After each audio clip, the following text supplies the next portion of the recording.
3, 2, 1. Knicks on Friday night, MSG is the place to be. Oh no! On Monday, and it was on Tuesday, and it was ooh on Wednesday. Gave her what she wanted through to Sunday.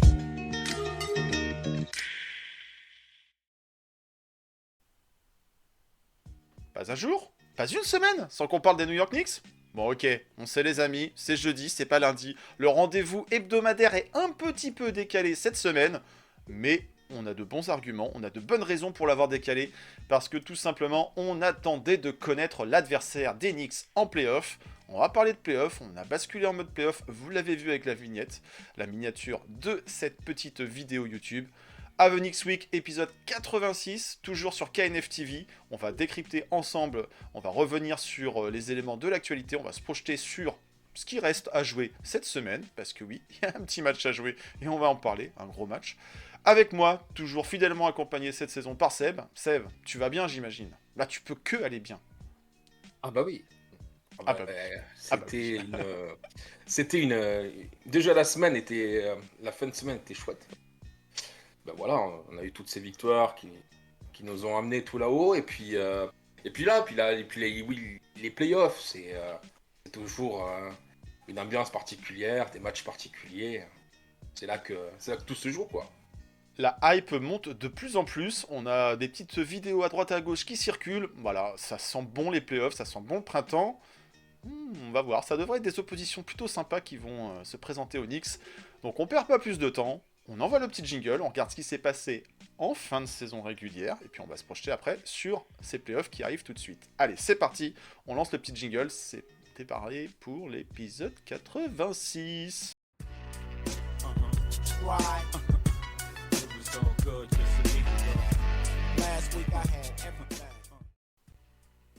Alors une fin de semaine, une semaine dernière qui s'est plutôt bien passée et qui s'est très bien passée puisqu'il y avait aussi un événement associatif, la dernière KNF Viewing Party de la saison régulière. Il y aura sûrement d'autres événements qui vont venir sur la partie playoff, donc restez à l'affût sur les réseaux sociaux. Encore une fois, un grand moment partagé avec les adhérents de l'association. Et puis voilà, en mode thriller game face aux Chicago Bulls, on ne pouvait pas demander meilleur finish pour ménager un petit peu nos petits cœurs de Knicks fans.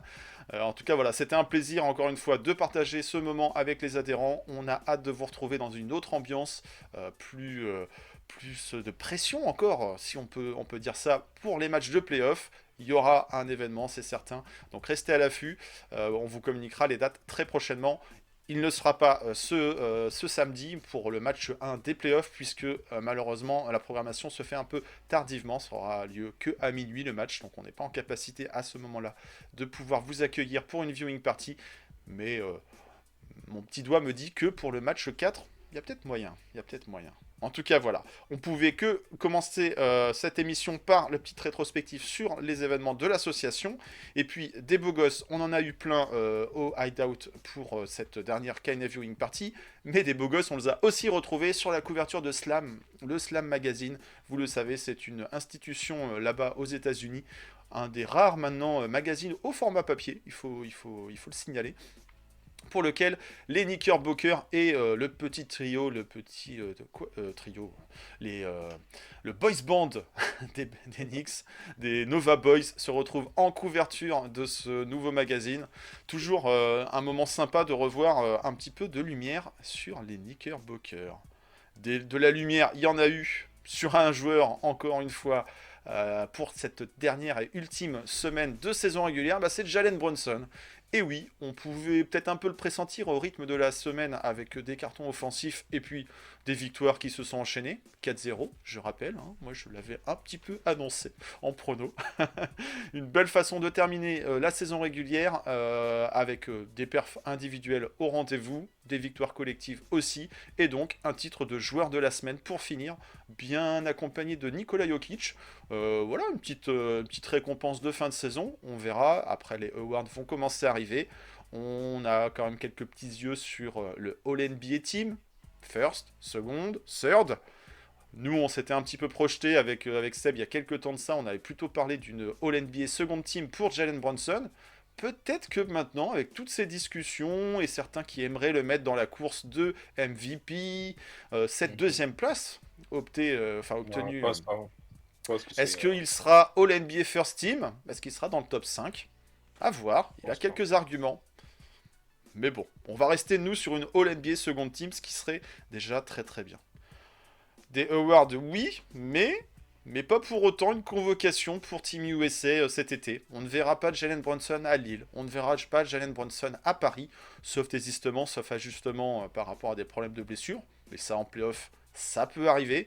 La liste des 12 a enfin été dévoilée. Ça a été dans un premier temps une liste de 11 joueurs, puis le 12e est venu se compléter. C'est plutôt Kawhi Leonard qui aura eu les faveurs de l'organisation. C'est pas forcément Steve Kerr qui est le seul, je pense, à décider.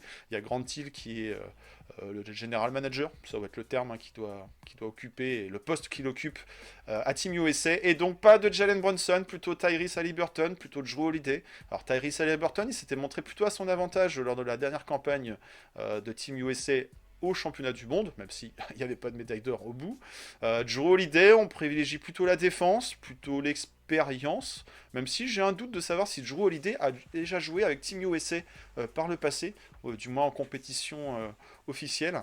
Mais en tout cas, voilà, il y a une armada de prévus, une sorte de Dream Team 3.0, je sais pas si on peut Bah, c'est l'appeler. quoi, t'as LeBron, hein?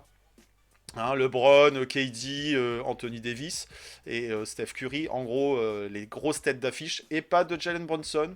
Mérité, pas mérité, Après, cette non... Enfin, justifié, pas justifié, cette non-sélection. pas... Après, c'était pas montré vraiment à l'aise, hein. Enfin, moi, ça avait été une petite déception, le championnat du monde le concernant. Je trouvais vraiment Liberton plus impactant dans le jeu FIBA que Mhm. le jeu de Jalen Brunson, quoi.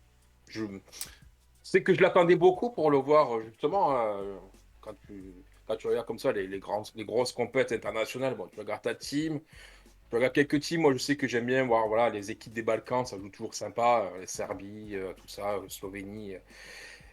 Et puis, il y a toujours Team USA, donc tu as toujours un œil sur Team USA. Et moi, je sais que Brunson m'avait un peu déçu en fait, Plus effacé, plus en retrait, ouais, ce qui peut se et puis, comprendre aussi dans un groupe comme ça, après, je quoi. ne sais pas s'il a vraiment un jeu qui est adapté au basket FIBA, quoi. Donc, Ali Burton, tout de suite, amenait beaucoup plus de liant, quoi. Parce Ouais. que c'est vrai que Un c'est quand même- jeu, un jeu plus c'est un jeu. orienté sur la passe aussi, ouais, Ouais, voilà, ouais. sur la contre-attaque. Donc, quelque part, ça m'a pas étonné que lui était pris plutôt que JB. Après, écoute, c'est pas plus mal, hein. Après les Ça finales permettra de se NBA, ça lui permettra de se reposer. reposer, hein. Voilà, c'est ce que j'allais dire. Il risque d'avoir une saison plutôt longue et le mois de juillet, voilà, On va lui il ira porter la assister. poisse. Premier Il tour ira terminé. assister aux compétitions dans les tribunes. Après, voilà, un désistement pourrait tout à fait faire aussi Ah, Kawhi Leonard, rappeler pour l'instant, Jalen écoute, Brunson. c'est pas. Pour l'instant, en tout cas, je crois qu'il est toujours un peu en position de blessé, quoi, avec les Clippers. Donc. À Mais voir oui, après, d'ici le mois de juillet. Écoute. il ira visiter Lille et ses environs cet été, quoi. Voilà. Bon, en tout cas, c'était une pseudo non-surprise, cette non-sélection. On aurait bien aimé avoir un représentant des Knickerbockers. On sait que dans l'équipe du Canada, il y aura des anciens Knicks. Enfin, un ancien Knicks, en moins en la personne de R.J. Barrett. Que dans l'équipe de France, on devrait retrouver un ancien Knickerbocker en la personne de Evan Fournier. Est-ce que Hartenstein va jouer pour l'Allemagne? Est-ce que Dante va jouer pour l'Italie? À voir, à voir. Il y aura peut-être des représentants ou des futurs joueurs, sait-on jamais. Faudrait que je vois Euh, si, je sais pas si Hartenstein, alors oui, il a la double nationalité, mais après c'est que je me suis jamais trop penché sur sa bio le concernant. Est-ce que c'est quoi? Il est né là-bas? C'est quoi? C'est ses deux parents qui sont allemands ou que sa mère que son père? Parce qu'après, je crois que j'ai l'impression qu'il a plus grandi aux États-Unis, quoi, et pas trop d'attache. Enfin, je sais pas. Je dis peut-être avec n'importe nos quoi, amis mais d'outre-Rhin. Écoute, Joker, je ne sais pas. En tout cas, effectivement, ouais, il pareil, je a, vais te dire ça. de par son nom de famille, une consonance très allemande, mais il a fait aussi son cursus universitaire aux États-Unis. Voilà, il a la double nationalité. Est-ce qu'il aura la possibilité? Est-ce qu'il Alors, il aura est né dans l'envie? l'Oregon. Il est né à Eugène dans l'Oregon, quoi. Oui, mais il me semble que le Euh, papa Ça doit être ça doit être, ouais, ça doit être a, son père a qui joué doit. là-bas. A joué là-bas. Donc ouais, donc il a quand même, Ah si, attends, dis donc, si. Le 1er février 2015, alors, info Wikipédia, hein, Hartenstein fait ses débuts en Bundesliga avec 1 Voilà. minute et 12 secondes de jeu contre le S Baren. Bren. Bon, je passerai le nom. Bon. Si, il a joué un peu. Il a joué un peu de. Un peu de.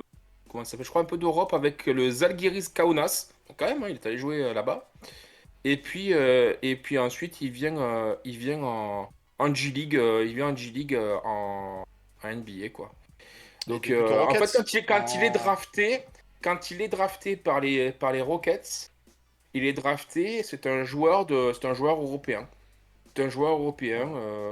Donc, non, en fait, ouais, il a grandi aux États-Unis, mais après, c'est vrai qu'il a quand même fait tout son cursus. C'est vrai que c'est peut-être ça aussi qui amène un peu ce côté un peu, justement, pivot. Pivot, tu sais, Passeur, justement. ouais. Ouais, pivot, voilà, tête de raquette. Ok, ok, ok, ok. À Ouais, mais voir, après, à ouais, donc voir. finalement, il a pas tant joué. Ouais, il a joué un peu en Allemagne, quoi. Oui, Un peu. écoute, hein, on a un Joel Embiid qui fera ses débuts Je avec pense que l'équipe ceci dit, américaine. les Allemands, ils cracheraient pas dessus, hein, s'ils se portaient candidat, dis donc, ça ferait. Déjà, ils sont le champion du monde. Tu rajoutes Hartenstein dans la raquette, ça serait sympa pour eux, hein. Ça peut être un joueur intéressant. Après, voilà, on sait aussi que les sélections autres que américaines aiment bien avoir un peu de continuité dans leur effectif, donc à voir. À voir. En Tu tout parlais cas, de il a Dante fait le Divincenzo. cursus jeune. Voilà. Ouais, Il est voilà. passé à l'âge de 16 ans, 16 et 17 ans. C'était la petite minute Hartenstein. On va faire une minute Hartenstein, une minute Dante DiVincenzo. Alors pas pour parler de ces peut-être programmes estivaux avec l'équipe italienne. D'ailleurs je ne sais même pas s'ils sont qualifiés en direct ou s'ils doivent passer par un tournoi de pré-olympique. J'avoue que l'été nous semble encore un petit peu loin.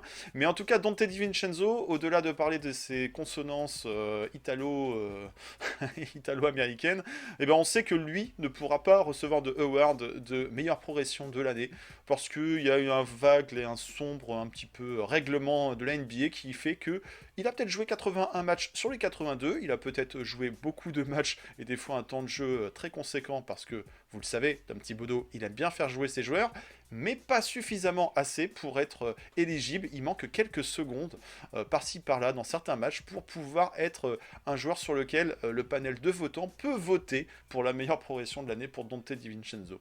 Donc c'est un petit peu ubuesque, un petit peu cocasse de se dire bon voilà, Tom Thibodeau fait pas assez jouer ses joueurs et ça les prive d'être éligibles à des awards. La NBA et ses règlements parfois nous laissent un petit peu circonspect vis-à-vis de ce genre d'approche. Hein, parce que Dante, 81 matchs sur 82, il manquerait des secondes. On peut arrondir, hein, on peut arrondir et on peut le mettre dans le panel des Ah, joueurs éligibles, quoi. Enfin bref, voilà. Il ne sera pas MIP. Je pense pas que c'était non plus le favori. Au niveau des Knicks, non, en tout pas cas, il non fait plus. une très belle saison et une belle progression. Mais peut-être qu'il y avait aussi d'autres joueurs qui auront, je pense à Kobe White de Chicago, plus comment dire, d'arguments à faire valoir cette saison. Et pas Malik Monk aussi. Blessé sur la fin de saison, il manque peut-être là effectivement des matchs de par la blessure. Bon, à voir. Blessure, belle transition. Eh bien, on a beaucoup parlé d'infirmerie Onyx cette saison. On en parle beaucoup moins maintenant parce que tout le monde est revenu, tout le monde ou presque. Julius Randle, on le sait, a déclaré out pour la fin de saison et donc il est passé sur l'opération, sur le billard il y a peu. Semble-t-il, c'est une opération réussite. On l'a déjà vu déambuler dans les rues et dans les travées de Central Park et avoir un peu d'acclamation de la part de certains Knicks fans. L'opération, semble-t-il, s'est bien passée. Un peu d'exercice de com, ça, vous le savez. Instagram, c'est fait pour ça, même si ça peut déplaire à monsieur Tom Thibodeau. En tout cas, voilà, semble-t-il, il va rester au contact et proche de Instagram. l'équipe. C'est bien. C'est bien. Facegram, ouais, Facegram, le fameux Facegram. Et Bon, ça, après, voilà, juste parce qu'on en a parlé la tout à petite l'heure minute Julius. hors antenne, ouais, voilà, petite minute juste. Bon, déjà d'une, il va nous manquer quand même, hein, même si ça a été un peu compliqué sur les dernières campagnes. À chaque fois, arrivé un peu blessé. La première année, voilà, un peu trop de responsabilité aussi sur ses épaules. Trop tout seul. La deuxième fois où on y va, blessé par Adebayo. Moi après je suis pas trop d'accord quand on dit ouais bah tant mieux ça jouera mieux sans lui. Oui on est arrivé à se qualifier de fort bien manière hein, cette année. Les Knicks ont très bien joué derrière un Jalen Brunson, mais on a pu aussi remarquer que quand Jalen Brunson est un peu dans le dur, que les tirs rentrent pas, que là pour le coup voilà et ça marche moins bien, bah c'est toute l'équipe qui bégaye parce qu'on n'a pas on n'a pas de deuxième véritable grosse option derrière lui. On a une équipe solide avec des cols bleus, en veux-tu, en voilà, dans toutes les lignes. On a des mecs qui sont prêts à mettre leur, leur vie en danger le parquet. Mais on n'a pas ce deuxième mec, ce véritable soit co-leader ou lieutenant All-Star. qui peut prendre voilà, la relève de Jalen Brunson quand il est pas là ou quand il est moins bien. Et c'est vrai que bon ben voilà, Julius Randle remplissait à merveille. Alors enfin, on l'aime ou on l'aime pas, ça voilà, et on sait que il, euh, il est C'est un joueur très clivant. clivant hein, comme bonhomme. Cependant, on ne peut pas lui enlever ses sélections All-Star, on peut pas lui enlever ses sélections All-NBA, on peut pas lui enlever son impact sur le terrain. Surtout que cette année, bon ben voilà, il s'était rapproché du cercle. Plus dans le playmaking aussi, il a tiré les défenses, il ressortait mieux les ballons. Alors forcément, ça engendre plus de pertes de balles, hein, parce que il faisait quand même des renversements, donc c'était un peu plus compliqué. Cependant, c'est vrai que tu vois, quand on calculait tout à l'heure, ben, avant Julius et après Julius, les pourcentages de victoire, ben, avant Julius, on est sur un 29-17. Donc C'est 29 un beau bilan. victoires, 17 défaites, voilà. Donc on était sur 63% de victoires. Et après Julius, soi-disant on joue mieux, on est sur un 21-15 et donc on est sur un pourcentage de victoire de 58%. Donc perd quand même, Un petit peu. on Ouais. perd quand même 5% de victoire là-dessus. Alors on joue pas forcément mieux, on joue pas forcément moins bien.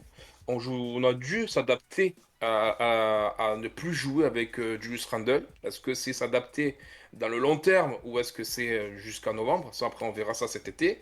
Mais je ne peux pas dire qu'on joue mieux sans lui. Et On joue différemment. On je joue pense que différemment dans les batailles de playoffs qui vont arriver, enfin, il va nous manquer. On va à un moment donné, putain, il n'y a pas de Julius, quoi.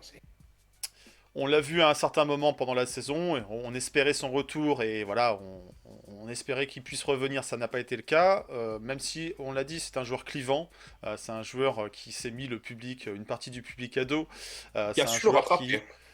qui a su le rattraper aussi. Voilà, il a fait amende honorable et il a reconnu ses erreurs. Ça c'est resté encore en travers de la gorge pour pas mal de fans qui lui en Ouais, veulent toujours. ça va, il a Donc c'est pas, il a tué personne, il a pris personne en otage.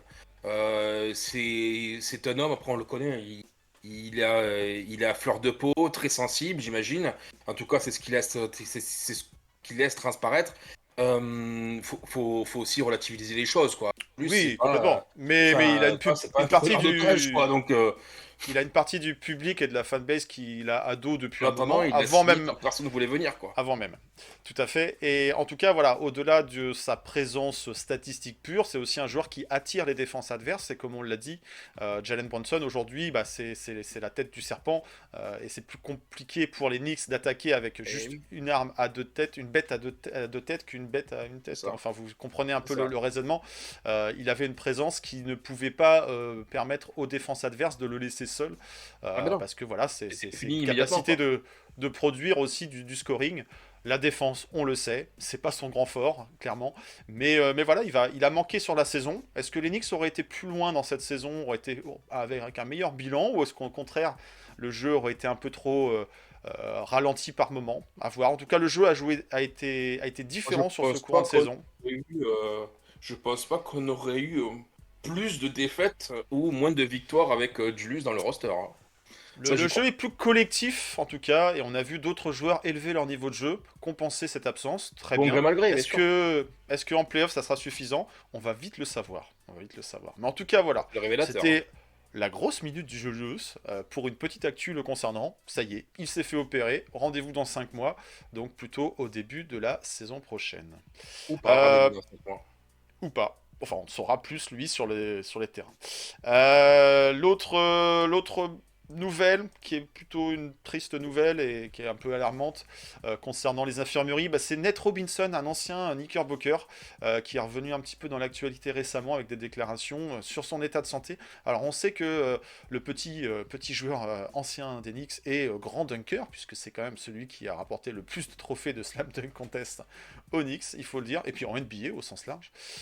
Eh bien voilà, souffre d'insuffisance rénale depuis un moment. Alors je ne sais pas, je suis pas spécialiste non plus médical, mais il est en attente d'une greffe et aujourd'hui il n'a pas trouvé de donneur. Donc il se montrait plutôt alarmiste sur son espérance de vie encore vis-à-vis de son attente de greffe. Donc on espère et on lui souhaite de tout cœur de pouvoir trouver une solution et bien sûr un donneur pour que sa santé puisse lui permettre de vivre encore de nombreuses et belles années. Voilà, un joueur qui était plutôt attachant, malgré son côté un petit Bien sûr. peu clownesque parfois. Voilà, un joueur qui n'a pas laissé indifférent les Knicks lors de ces Bon, des c'était années toute pas l'équipe. glorieuses en plus. Hein. C'était tout ce que j'allais te dire. C'était toute l'équipe hein, qui était sympathique. Hein, l'équipe derrière Marbury, avec Jamal, avec Quentin Richardson. Il y avait Cette team, quelques têtes à claques et et puis la, des fanfarons comme la lui. belle- et puis la belle gestion d'Isaiah Thomas. Voilà, donc c'est vrai que c'est quelqu'un qui est. Bah, ce logo-là Le a été logo beaucoup des années porté dans cette 2000. époque, quoi. Oui. Ouais, ouais. J'ai beaucoup Bon, d'affection moi, pour cette équipe. Cette équipe, voilà, oui, 2005, sans avoir de 2006. résultats, elle Non, avait des ouais, joueurs attachants pareil. ouais, elle était. Oh, tu pourrais déracler, c'était débile. Hein. C'est sûr que cette époque-là, bon ben voilà, elle avait ce côté. Mais il était peut-être un des rares qui pouvait donner un peu de sympathie pour l'équipe avec David Lee en compagnie. Avec David Lee, ce que j'allais te dire, avec David Lee. Ouais. Un ancien All-Star, un joueur blanc, plutôt intérieur. Allez, encore une fois, la transition parfaite et encore toujours au rayon de l'infirmerie malheureusement. Et là, les dernières nouvelles sont relativement récentes. Ça Ouais, parle de Bojan étonnant ça. Bogdanovic.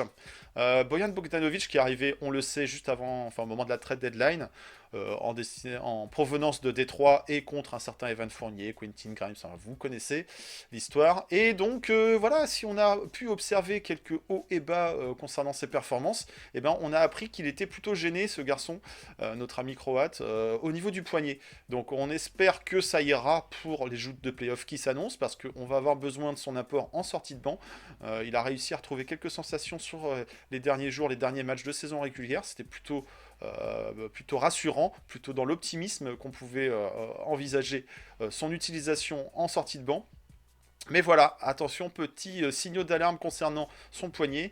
On sait qu'en playoff, les duels vont être encore plus intenses, plus physiques, que les matchs vont se faire à répétition, et on aura besoin de son coup de poignet pour mettre quelques points en sortie de banc. Donc voilà, on va surveiller ça comme le lait sur le feu. C'est pas forcément une Il nouvelle reste encore rassurante quelques jours pour se pour soigner aussi. Ouais, Et voilà. c'est pas non plus le joueur qui aura le plus gros temps de jeu, mais voilà, il aura Mais disons besoin que d'être en forme. quand il sort, ben, un peu, justement, on en parlera, hein, quand il sort un peu à la Batum, quand il sort du banc, t'attends qu'il produise pour soit changer un momentum ou faire un écart.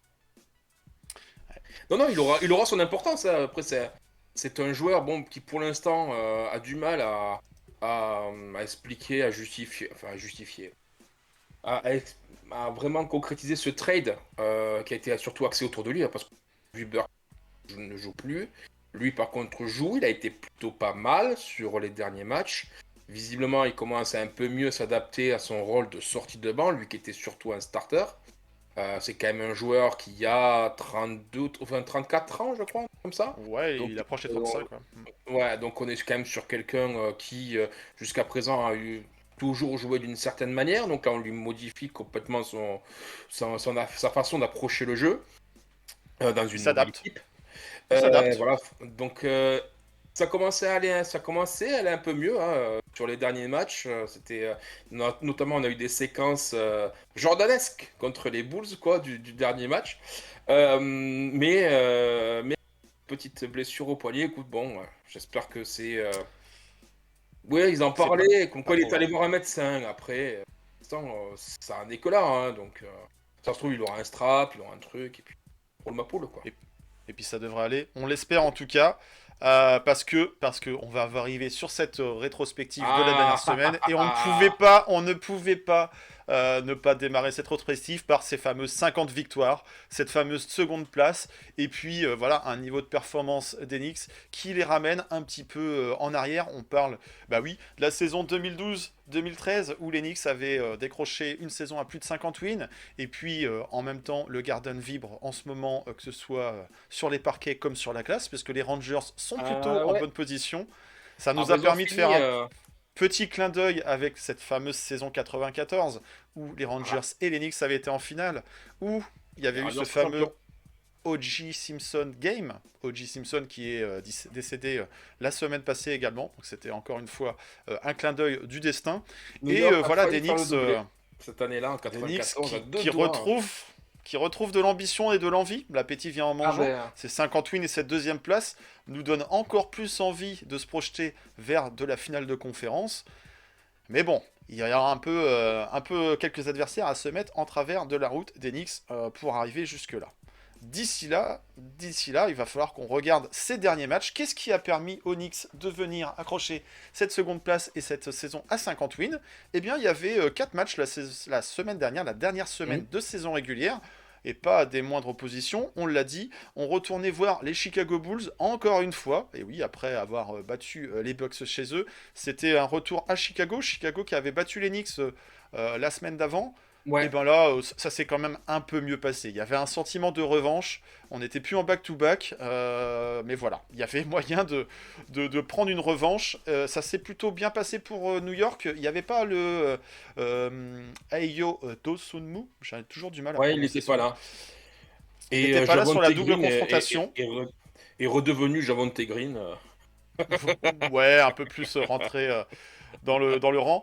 On a eu un très bon match de OG Anunoby qui a très bien démarré cette toute première rencontre de la semaine dernière.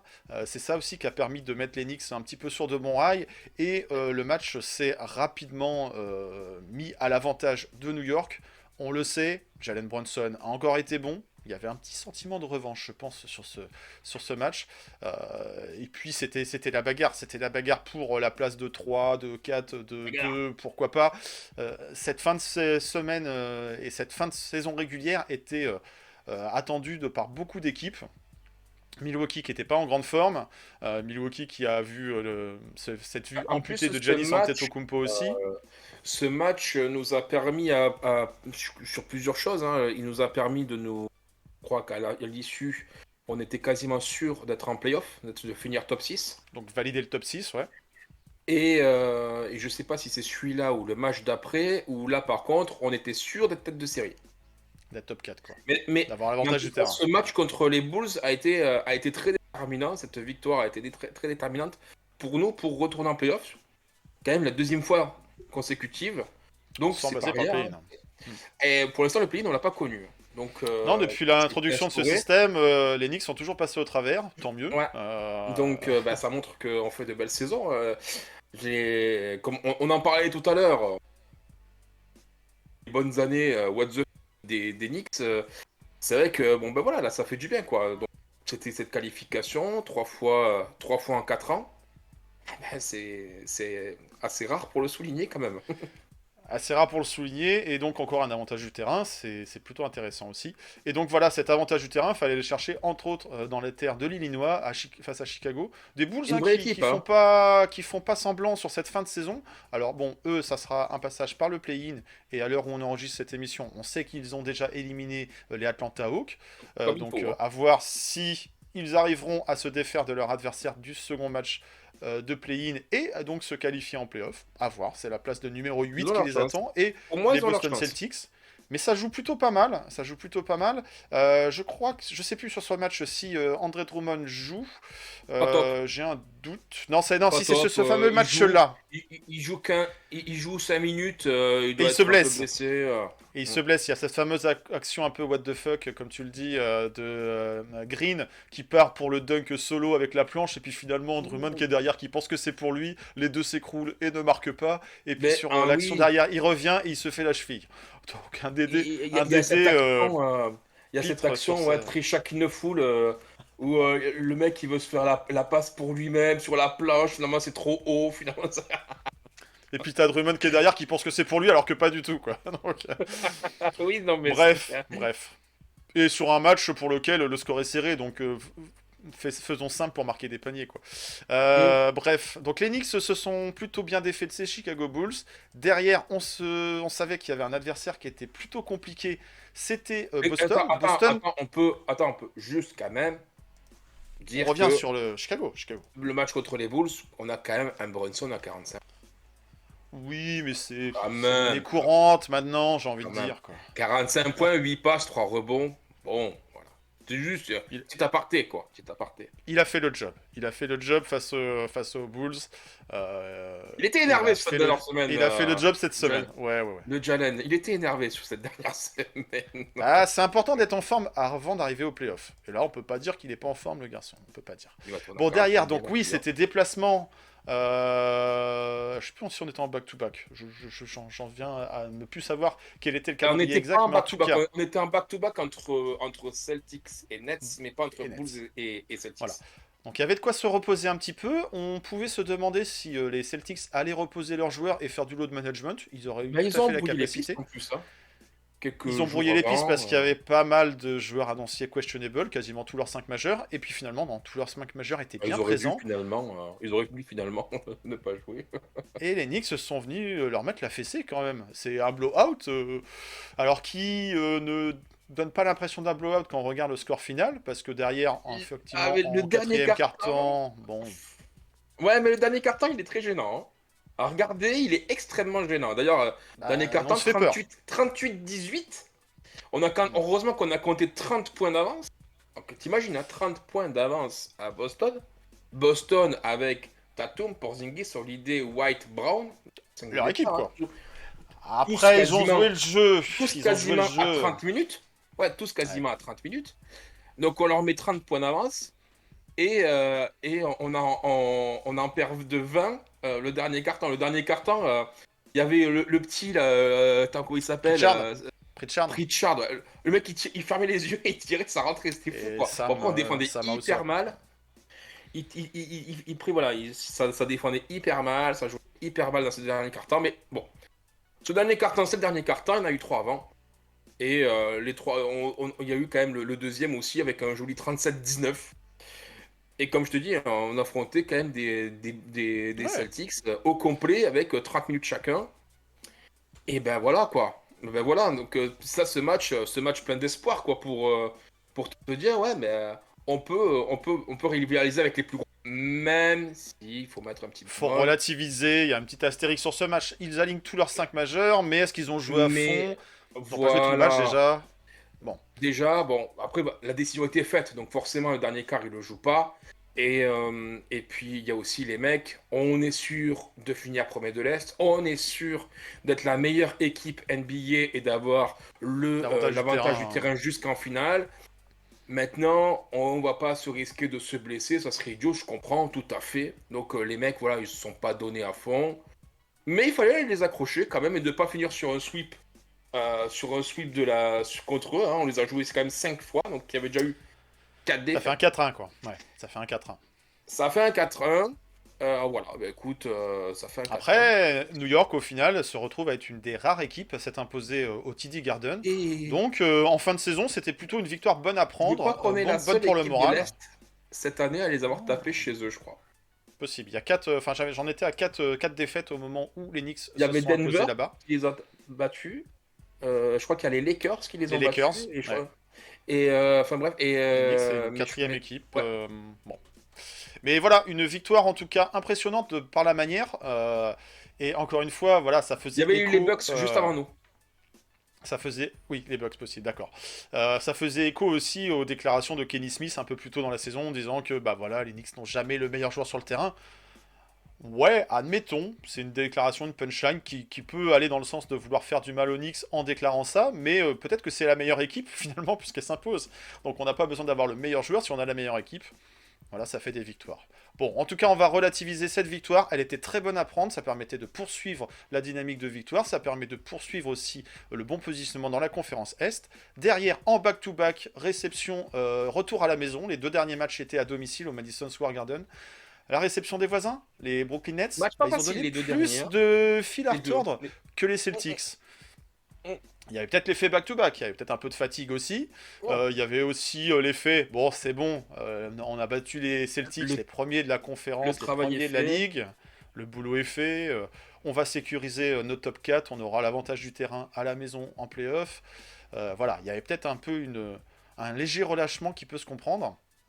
Mais un Cam Thomas qui a été, lui, plutôt très motivé de jouer au Je Madison l'aime Square bien, moi, Garden. je l'aime bien, moi, ce petit feu follet, Ouais, là.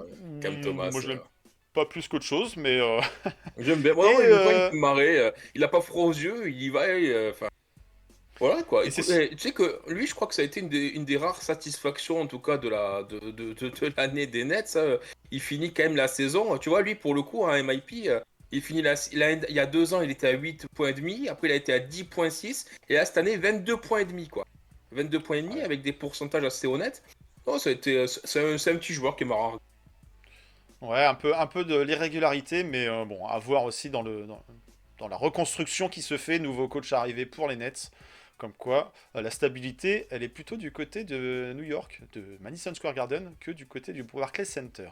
Mais tout ça pour dire que sur ce match, on a aussi Jericho Sims, qui est titularisé, absence de Hartenstein, si je dis pas de bêtises, sur cette rencontre. Donc voilà, peut-être aussi voilà, un peu plus d'errement défensif, et c'est ce qui a permis de laisser Brooklyn dans le match pendant une bonne partie, et il a fallu s'employer en fin de match pour venir à bout justement de ces Nets. Voilà, un petit match pas serein, pas forcément la plus belle prestation. Une victoire c'est une victoire, et il en fallait au moins une 49e pour espérer une saison Et il y avait à pas McBride 50. aussi. Et Deuce McBride également était en absent. Covid, Donc un voilà, bon, protocole Covid. on était en mode back-to-back aussi, donc un peu de rotation au niveau des joueurs. Et ce qui explique peut-être que les Nets se sont revenus un petit peu titiller les Knicks sur cette rencontre. Et on On va tout de était, suite. on a eu les Villa Boys qui, voilà, le Le dernier trio. rassemblement du Ah, le trio, Quatuor. voire du quatuor, avec Mikal qui a été très Michael mauvais Bridges. d'ailleurs, entre nous soit dit. Mais il y a toujours des échanges qui font frissonner la toile quand ils se font des checks de fin de match, quand ils se regardent, quand il y a des échanges de sourires, de connivence. Alors après, Josh Hart, il dit, mais on est tous amis, donc forcément, quand on finit, on se fait, voilà, on se check, on se rigole, parce on est tous amis. Et donc, après, voilà, ça s'amuse un peu de ça, mais bon, je me dis quand même que Il n'y a pas de ça fumée doit sans quand même. feu. Après, tu te rappelles, Ah, est-ce que tu te rappelles, enfin, il y a eu plusieurs trucs, est-ce que tu te rappelles il y a 2 ans, c'était il y a 2 ans ou il y a 3 ans, il y a 3 ans, t'as vu un match contre les Pélicans de Zion Williamson, et à la fin du oui. match, t'avais eu, ça avait chuchoté à l'oreille, notamment entre Francina et Zion, machin, tu vois, ça avait, avec bah, évidemment RJ, Ils en jouent, ils le savent. Zion, machin, truc, bidule. Mm. Bon, finalement, c'était rien. Mais c'est vrai que bah, tout de suite, tout le monde regarde. Parce que, bah, justement, tu as envie d'essayer de déceler des petits indices. Bon, On en le sait, fait, il n'y c'est a rien du une tout. ligue, C'est ton pote, quoi. c'est une ligue qui appartient aux joueurs et les joueurs ont envie de jouer entre copains. On le voit à New York, les Villa Boys, les Nova Boys aujourd'hui, le rassemblement de Hart, de Dante DiVincenzo, de GB, même feu Ryan Anderson, Ryan Archidiakono, Anderson. Ryan peut en cacher un autre. Voilà, donc effectivement, ça fait Je sais même pas fantasmer ce qu'il passe certains par chez nous, lui. Anderson? Oh, pas, non, Ryan Anderson, il n'a pas joué, non.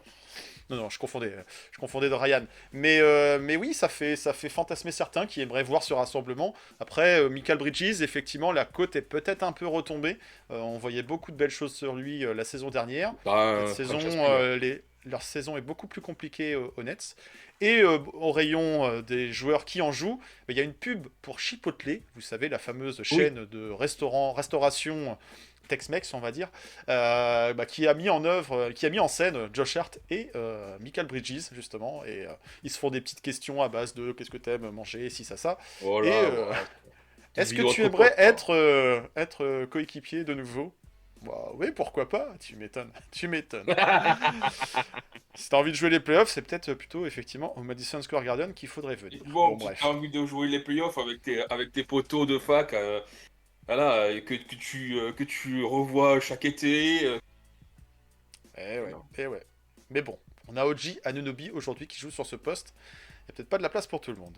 Allez, on termine la revue de la semaine. Une revue de la semaine, on l'a dit, avec une Kenneth Viewing Party sur ce dernier match. Attends. Ah oui, d'accord, pardon. C'est les Bulls, tu vas parler du dernier match des Bulls. Mais bien sûr. Et ce match, pour essayer d'attraper cette deuxième place, c'était un match en mode multiplex. On savait que toutes les équipes jouaient à peu près en même temps. On avait d'un côté, les Cleveland Cavaliers qui jouaient contre les Charlotte Hornets. Mais ils ont perdu, bizarrement. Ils se sont fait éclater. Orlando qui a battu par contre les Milwaukee Bucks, effectivement privés. Milwaukee, ouais. Qui ont sécurisé leur place de 5 et donc évité de glisser en play-in. Et les Milwaukee Bucks qui perdaient donc une deuxième place qui était tout à fait à la portée des Chicago Bulls.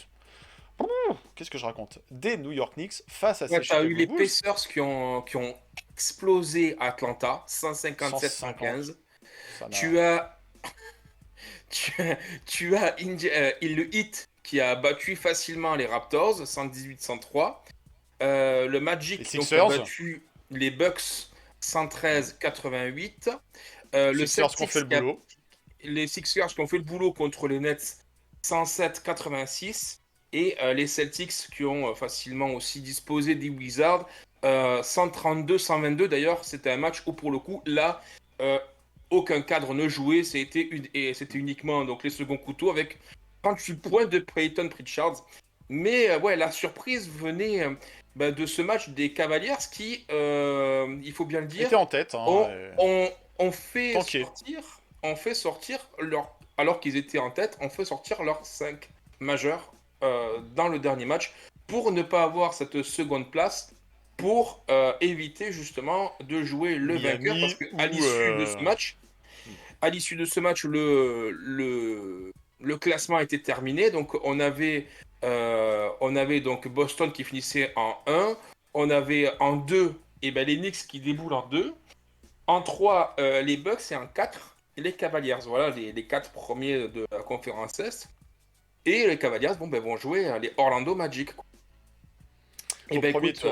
Ils voulaient éviter un adversaire, que ce soit Miami ou Philadelphie. Ouais. Après, ils se retrouveront dans le tableau de Boston au second tour. Donc, à voir si finalement ils ne le regretteront pas. Déjà, il faut qu'ils passent le Magic. Et ça me ferait très rire. C'est leur problème maintenant. Par le Magic. Mais voilà, comme quoi. C'est leur problème. Ceci dit, avec ce match qui était plutôt accroché, et finalement des Chicago Bulls qui ne sont pas venus pour faire semblant, hein, ils n'avaient plus rien à disputer non plus, si se mettre en forme et d'être dans une bonne dynamique à l'approche du play-in pour eux. Ils étaient toujours privés de Dosunmu, pas de Dede Drummond non plus sur cette rencontre, mais on a vu un Nikola Vucevic qui s'était tout de suite montré à son aise et qui a tout de suite rapporté son scoring dans la raquette. C'était un match compliqué pour New York pour commencer. DeRozan aussi qui se découvre shooter à 3. Alors que pourquoi pas. Il est jamais trop tard pour s'y mettre, hein, même à 34-35 ans. Mais voilà, en tout cas, Chicago qui a compliqué la tâche des Knicks sur cette rencontre. On s'est même dit à un moment donné, mince, on va finir par le perdre ce match et on va finir 4ème. Bon, ok, peut-être qu'un adversaire au premier tour plus accessible, mais ça aurait été un peu dommage, un peu couillon de terminer à 49. On savait qu'on finirait 3ème. Après, on savait que si qu'on perdait, on finissait 3ème. Parce qu'on a. Euh, Non, non, on aurait été avec un bilan, un tiebreaker négatif par rapport à Milwaukee. Si Cleveland avait fait le taf, si Cleveland Oui, s'était voilà, mais imposé, la après, place de quatrième était mais possible. après, on le savait parce que le match avait commencé un peu plus tôt. On Ça s'est savait décidé, voilà. que Cleveland Que... avait perdu. Et puis, que quand il a commencé à avoir la décision chez eux sur leur match dans le quatrième quart, tu savais que là, les Knicks avaient joué pour la deuxième ou la troisième place. Ou la Là, il y a troisième des gens qui place. ont, il y a des gens qui ont commencé à dire, ah, quand même, ça serait bien, parce que là, en gros, le classement ne bouge plus. Bah, ça serait bien, en fait, en gros, de perdre, quoi, et Hmm. de laisser les Bucks second. Et puis, bon, bah, non, mais en fait, comme disait Tom Thibodeau, il n'y a pas de calcul à faire. On est des Non, on joue pour compétiteurs, on est gagner. là pour jouer, et on joue pour gagner. Et les Ça s'est victoires vu. appellent des victoires, et la confiance. Donc, Et ça s'est vu parce que c'était un match qui était vraiment dans une atmosphère de playoff. ouais. Là-dessus, on peut pas dire Et autre aussi, quelque chose. part, Donc en termes de c'était un répétition, c'est plutôt pré-entraînement, bien. quoi. Ouais, ouais. Même Pour de si pré-entraînement playoff. l'opposition de Chicago ne va pas refléter du tout l'opposition qu'on va avoir au premier tour. Mais un match accroché, tellement accroché qu'il y a une balle de match pour l'emporter à la fin du temps réglementaire. Brunson qui prend sa cape de super-héros et enchaîne les paniers. Pas Bon, loin, hein. la dernière action, elle est compliquée. Caruso défend bien et il prend un shoot derrière la planche. Bon, voilà, Ça le shoot était ricoche, trop mais. compliqué. On avait la Mm. balle de match, on l'a pas mis dedans. Prolongation et victoire au final en Ils ont eu la prolongation. balle de match et ils l'ont pas mis dedans. Compliqué, hein. C'était un match en mode cardiac Knicks, en mode thriller. Bon, ça permet de valider une saison à 50 victoires et pour la symbolique, c'est quand même super fort. Ça Ouais. permet Et à d'hériter de cette noter, place de deuxième. et à noter le C'est très aussi un bon, bel accomplissement, quoi. la très belle, la très belle prolongation de Achiuwa qui nous sort deux contre clutch dans la prolongation, euh, extrêmement important sur deux pénétrations, sans faute, sans rien. Il a été excellent sur cette prolongation. Et puis voilà, ouais, comme tu dis, c'était pour le groupe finir comme ça, c'est finir en apothéose sur 5 victoires Ouais. consécutives. Tu avais un calendrier qui n'était pas facile sur les derniers matchs où tu affrontais quand même les Bucks, où tu affrontais le Celtics, tu affrontais le voisin net, les Bulls 3 fois. Et puis bon ben voilà, ben, tu finis sur 5 victoires. Tu finis avec 5, enfin sur 5 victoires, tu finis à deuxième place, tu finis avec 50 victoires. Ouais, ça regonfle le moral, Incroyable. ça rebooste. Ça, Ouais. comme on dit, comme on en a parlé tout à l'heure, quand est blessé, quand Julius est blessé, alors on est sorti d'un mois de janvier exceptionnel, on était sur notre lancée, Julius se blesse, quelques matchs plus tard, OG aussi se OG. blesse. Et là, donc tu joues aussi sans Mitch, donc tu joues sans 3 de tes starters. Et là, tu te dis, bon, ça va être. Si on arrive à se qualifier direct en playoff, si on arrive à avoir le spot 6, ça sera très beau. Et puis malgré tout, cette équipe rangée derrière leur. Eh ben, croit en ses chances, se bat avec ses armes, remporte de très belles victoires. Et puis à la fin, finit comme ça. Ben, moi, on m'aurait dit ça, ouais, début mars, en me Ah disant, bah, bah tiens, les on Knicks signait finissent tout de avec suite. 50 victoires. J'aurais Beaucoup, été pris pour un fou. beaucoup se sont trouvés alarmistes et pessimistes à l'annonce de toutes ces blessures. Même la blessure, il faut s'en rappeler, de Mitchell Robinson au début, qui faisait un très bon début de saison. Mmh. Voilà, alors on l'a pas dit, mais c'est vrai que sur ce match-là, il finit pas le match. Il est, on va dire, laissé au repos Il sur a le banc joué par le 7 coach. petites minutes. 7 minutes, il a joué. Mais Visiblement, ça voilà. va. Bon, c'est Visiblement, ça peut-être va. ouais, un petit coup de mou qu'il avait, c'est pas, espérons rien de grave, mais et d'où le bon passage de Precious en fin de rencontre, qui montre aussi qu'on a une densité sur les postes intérieurs qui va être intéressante et on va en avoir besoin au premier tour. Mais effectivement, c'est une saison qui ne pouvait que terminer par une happy end au niveau de la saison régulière. C'était en plus la soirée des fans, la Fan Appreciation Night au Madison Square Garden. Ça aurait été dommage de finir sur une défaite. Il a fallu aller la chercher, c'est la deuxième prolongation de la saison. En 82 matchs de régulière, il n'y a eu que 2 prolongations. Donc très très bien de terminer sur une victoire. Et puis voilà quoi. Les deux équipes ont joué le jeu jusqu'au bout. Y a pas à dire. Et une deuxième place qui n'est clairement pas volée.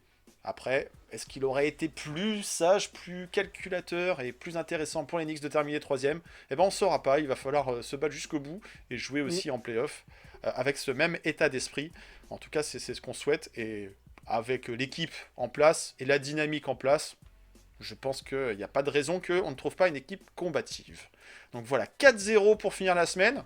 Qui c'est qui l'avait annoncé? C'est Bibi. Finalement, le match face aux Celtics a été un match qu'on ne voyait pas venir comme ça. Et pour autant, c'est un match victorieux. Et tant mieux.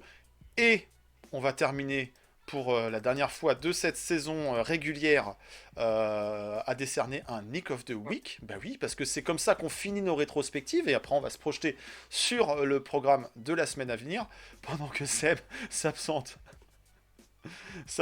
pour régler un problème familial, voisinage, je ne sais pas. Et voilà, Seb est de retour. Voilà, on a géré les gosses. Donc, c'est le moment du KNFT oui. Le KNFT oui. Oh là là, j'en perds mon latin, moi. C'est trop de hype, trop d'émotion. Le kiwi, voilà, le kiwi. Petit placement de produit. Manger des kiwis, c'est pas la saison, mais bon, passons. Le KNF TV Nick of the Week pour cette fin de saison, eh bien, tout simplement, qui est-ce? Vous allez me dire Jalen Brunson, trop facile. Non, on va vous surprendre parce qu'on va récompenser l'ensemble de l'équipe, l'ensemble du coaching staff, tout le monde, tous ces Knickerbockers cette saison qui nous ont fait vibrer. 50 victoires quand on regarde les hauts et les bas, où encore, il n'y a pas eu tellement de bas que ça, mais par lesquels l'équipe est passée. Les trades, les blessures, les ajustements du coaching. Ben oui, il faut en parler aussi, comme Tom Thibodeau qui nous sort un moment du small ball face aux Warriors en mettant McBride dans le 5, et puis finalement il se rend compte que ça marche et on enchaîne comme ça le temps de retrouver OG Anunoby. Il y a eu pas mal d'ajustements cette saison, pas mal de Booker à venir, à partir. Quentin Grimes, Evan Fournier, certes, R.J. Barrett, Quickley, tous ceux-là ont participé à cet effort et à cette belle réussite que c'est cette saison 2023-24 avec 50 victoires. Alors on a regardé, nous, nos petits pronostics en début de saison. La cote d'Enix était plutôt aux alentours de 45 wins. On s'était projeté, nous, aussi aux alentours de ce range de 45-46 victoires. On espérait un top 5-6, une qualification directe en playoff. En tout cas, les Knicks ont surpassé toutes nos attentes. Deuxième de la conférence. Alors oui, il y a du contexte. Il y a peut-être les Bucks qui ont lâché, qui ont eu des blessures, qui n'ont pas eu le rythme qu'ils prévoyaient d'avoir. Il y a eu Joel Embiid, effectivement, sa blessure qui a fait rétrograder les Philadelphia Sixers. Les Cavs qui se sont un petit peu écroulés alors qu'ils étaient plutôt dans un bon rythme. Et c'est Knicks qui décroche 50 victoires avec la manière, avec un beau groupe, avec un Dante DiVincenzo aussi qui a retrouvé une place de titulaire après on va dire l'éviction de Quentin Grimes et qui a été chercher un record à 3 points cette saison. Julius Randle qui est All-Star mais qui ne finit pas la saison. Mitchell Robinson blessé qui revient plus tôt que les autres et qui retrouve petit à petit son rythme et sa présence. Hartenstein, formidable Hartenstein, c'est devenu le pivot titulaire et on parle d'une prolongation de contrat le concernant. OG Anunoby, une greffe qui marche tout de suite et qui se traduit par des victoires. Josh Hart, début de saison un petit peu compliqué. Et puis le monsieur a montré qu'il avait du cardio. Brunson, notre MVP forcément sur cette saison, dans les meilleurs scoreurs de la ligue. Et oui, c'est dingue. Et des stats en progression, All-Star, multiples fois joueur de la semaine, joueur du mois. On parle de All-NBA Team le concernant. Il sera pas avec Team USA, mais ça, c'est pas grave. Il va encore nous porter en playoff, ça, on n'en a aucun doute là-dessus. Est-ce qu'il va pouvoir hausser son niveau de jeu? Il l'a montré la saison dernière qu'il l'avait haussé. Est-ce qu'il peut encore le hausser? On ne sait plus jusqu'où peut nous emmener Jalen Brunson. Mais voilà, une formidable équipe. Un coach qui a su s'ajuster. Il y avait beaucoup de critiques sur Tom Thibodeau, un coach qui fait trop jouer ses joueurs, certes, il les utilise, il n'a pas eu le choix, il a fait des ajustements dans le coaching et ça a été payant. Et encore une saison avec un bilan positif et encore une saison avec un avantage du terrain arrivé en playoff. Donc attention à ce rôle de favori qui pourrait peut-être jouer des tours aux Knicks. Ils ont fait une très belle saison régulière, on va voir, on va parler des playoffs tout de suite. Mais voilà, on ne pouvait pas finir cette rétrospective de la saison régulière sans tout simplement récompenser l'ensemble des joueurs de l'équipe. Bon, il y a certains joueurs qui ont été moins en vue que d'autres, mais en tout cas, c'est un effort collectif qui amène cette équipe à cette place de second de la conférence Est, au podium, au nez d'autres équipes qui prévoyaient plutôt d'arriver top 2. Et ben non, c'est les Knicks, ils sont top 2.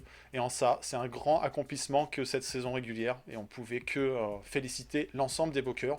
eux aussi, pourquoi pas, le front office, hein. Les coups de trade sentis par Léon Rose, jusqu'à présent, s'avèrent plutôt payants. On verra pour celui de Boyan et d'Alec Burks. Voilà, je sais pas si tu voulais rajouter quelque chose, Seb, avant qu'on Non, bascule en mode ouais, playoff.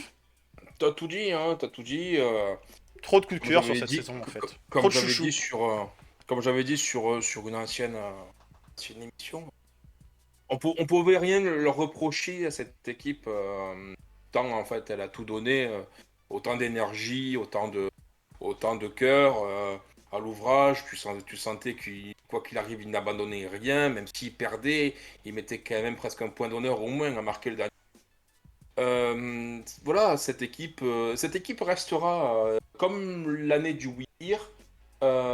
Cette équipe elle restera dans les mémoires comme une équipe un peu décorchée, tu vois, c'est-à-dire sans, sans vraiment être toujours en possession de ses moyens, même si là on a pu récupérer nos blessés, il ne manque plus que Julius, mais on se dira toujours quand même avec cette équipe, tant en fait elle nous a prouvé des choses par sa résilience, qu'est-ce que ça aurait été sur toute une saison complète, qu'est-ce qu'ils auraient pu donner, et surtout, derrière, comme tu dis, voilà, le volet playoff, qu'est-ce que ça va donner, et qu'est-ce que ça aurait pu donner. Alors, nous, évidemment, on se projette, et on se dit, ça va aller jusqu'en finale. Après, il y a la raison, et puis tu réfléchis, et puis tu poses la casquette de fan, et puis tu... Mais voilà, c'est vrai que cette équipe restera, cette équipe de 2024, restera dans les mémoires comme étant une des plus belles équipes, ouais, en tout cas de la décennie, c'est facile, hein, Elle vient de commencer. mais en tout cas, De l'ère moderne. mais des années 2000, ça restera une excellente saison et puis une équipe incroyable, incroyable. Et attachante. C'est ça aussi qui nous fait aimer cette équipe. On aime Attachante et victorieuse, à comparer avec celle de 2006, qui était attachante mais perdante. Celle-là était attachante mais victorieuse. ça change beaucoup. Voilà, donc ça c'était la grosse rétrospective. La saison régulière est derrière nous. Maintenant, faut qu'on regarde ce qui se présente au programme d'Enix. Et ouais, il y a encore des matchs qui arrivent. Oui, oui, oui, oui. On est au mois d'avril, le printemps est bien démarré, et on va parler d'Enix encore au printemps. Allez, on regarde tout de suite ce qui attend l'Enix au programme. Me, I get it in Sunday, Monday, Tuesday, Wednesday, Thursday, Friday, Saturday. That's Sunday, Monday. Quel plaisir de pouvoir prolonger encore cette saison avec de la post-season, les playoffs. Ça y est, maintenant que le play-in a réservé son verdict pour le tout premier match entre les 7 et les 8, on connaît l'adversaire direct des Knicks. Il n'y avait pas eu de calcul, on l'a dit, en fin de saison régulière. Les Knicks ont joué jusqu'au bout. Ils voulaient ces 50 wins, ils voulaient cette deuxième place qui leur tendait les mains. Et bah pas de problème, ça sera donc les Philadelphia Sixers qui ont retrouvé un Joel Embiid et qui ont retrouvé aussi le chemin de la victoire. Si les Knicks sont sur 5 victoires consécutives, les Sixers, c'est quoi? C'est 6-7? Ils sont pas mal non plus, hein. Ils ont une plutôt bonne dynamique qui leur a pas permis d'échapper au play-in, mais qui au final, en se détachant Ils ont du récupéré 8, Embiid un poil trop tard. Et avant donc le match du Heat, ils étaient sur 1, 2, 3, 4, 5, 6, 7, 8 victoires consécutives. Et donc la 9e cette nuit contre le Heat. Donc une équipe en forme. la... Une équipe victorieuse en tout cas. Ah, une équipe très en forme, ouais. Oui, oui, oui. Ce qui est certain, c'est qu'il y a une des deux séries de victoires qui va s'arrêter avec ce Game 1 des playoffs. Est-ce que Oui, ce sera celle des Knicks? Est-ce que ce forcément. sera celle des Sixers? On va le savoir assez vite. Ça va assez vite parce que tout simplement le premier match aura lieu samedi soir, oui c'est ça. Alors du coup dans la nuit de samedi à dimanche pour nous, heure française, puisque le match est diffusé à partir de minuit heure française, donc ça sera réellement dimanche. Donc malheureusement nous ne ferons pas de KNF Viewing Party compte tenu de l'horaire de cette rencontre, mais c'est le premier match de la série au Madison Square Garden. On le répète, les Knicks ont l'avantage du terrain, donc il y aura 2 premiers matchs à New York avant de partir à Philadelphie pour jouer la semaine prochaine. Donc on aura l'occasion de revenir dans l'épisode 87 sur le programme et débriefer le tout premier match de cette affiche. Bon, on aurait pu essayer de faire une émission avant de connaître l'adversaire, mais on se serait posé la question de qui on préfère. Est-ce qu'on préfère jouer les Knicks face au Miami Heat ou les Knicks face aux Philadelphia Sixers. Maintenant, la question se pose plus, même si on a vu dans cette nuit que Jimmy Butler s'est blessé aussi au début du match. Les Knicks contre les Sixers, il y a eu 4 matchs cette saison, un bilan de 3-1 en saison régulière. Alors on sait que la saison régulière, c'est pas toujours représentatif des joutes de playoffs. Un bilan plus que positif pour les Knicks, hein, quasiment un sweep, il y a 3-1, et dans ces 3-1, oui, il y a des matchs où Joel Embiid n'était pas présent, les 3 derniers matchs en l'occurrence.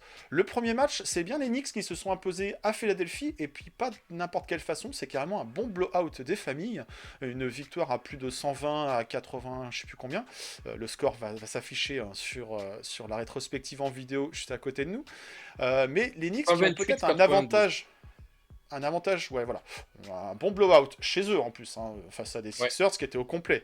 Avec un Embiid qui pouvait jouer, du Embiid comme on le connaît, avec de la faute, avec une présence à l'intérieur qui est toujours difficile à défendre. On avait eu un Embiid à 30 points, 10 rebonds. Et on avait eu en face un bon Jalen Brunson à 20 points.